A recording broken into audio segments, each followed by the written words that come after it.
How might we reimagine organisational health and wellbeing? So as we return to work in the UK, I think there's three things that organisations can pay attention to. The first is setting the right climate. So this is about how you want people to feel when they return to work, what sort of environment you want them to return to.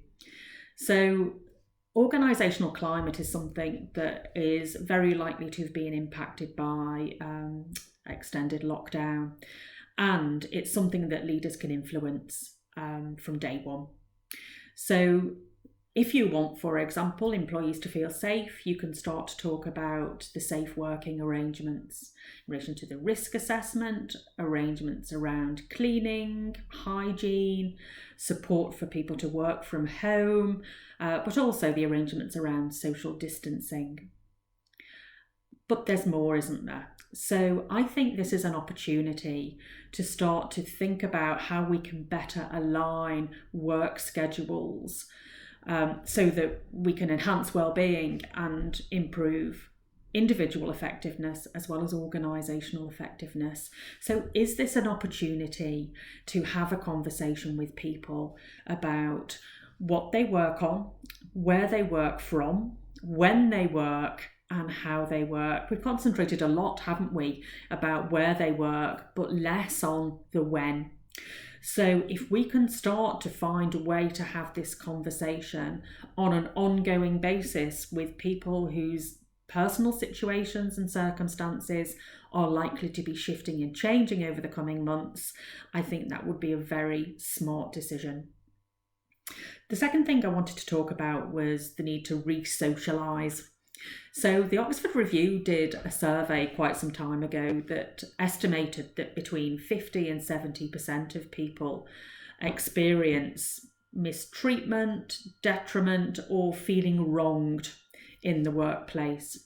So it's worth noting that not only was this prior to COVID, which has been a really challenging time for employers to manage in terms of communications with their employees, but also prior to the Black Lives Matter movement that has started to raise the awareness of systemic racism in our societies.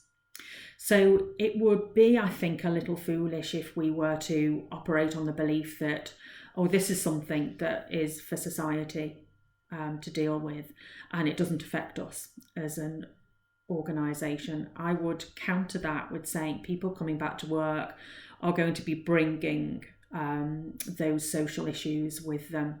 So think about the education that you're providing. I think there's something about recognising that we can become better allies to each other.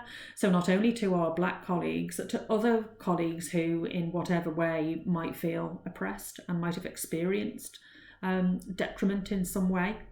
But also there's something, isn't there, about getting the dialogue happening, because on one hand we've got white people being quite nervous about saying the wrong thing, and on the other hand we've got Black people who historically have suffered a detriment for speaking up.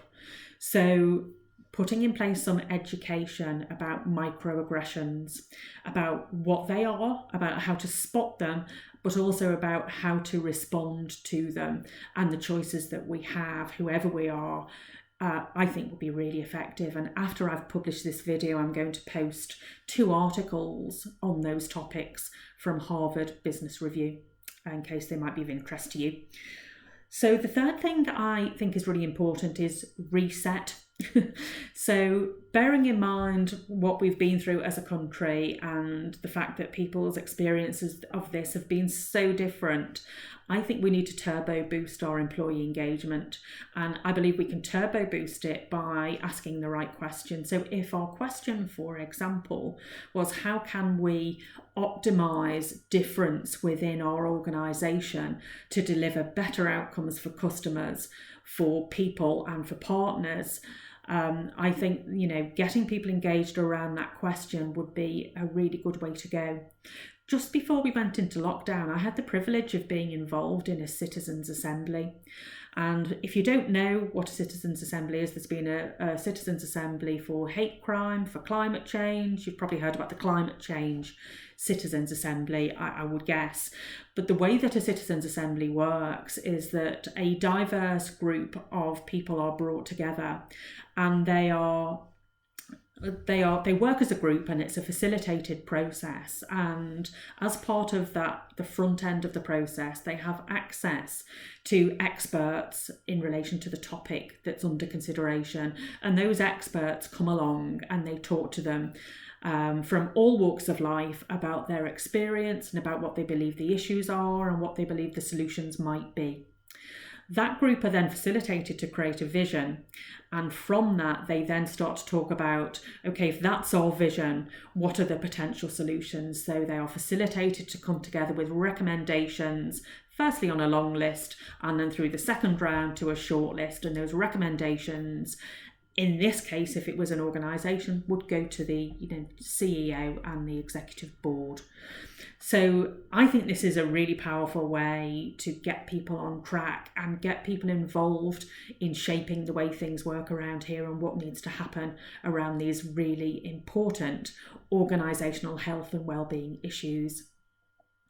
So that's it from me for today. Thank you for watching and listening. I hope you're finding these videos useful. Take care, and hopefully I will see you again next week. Bye.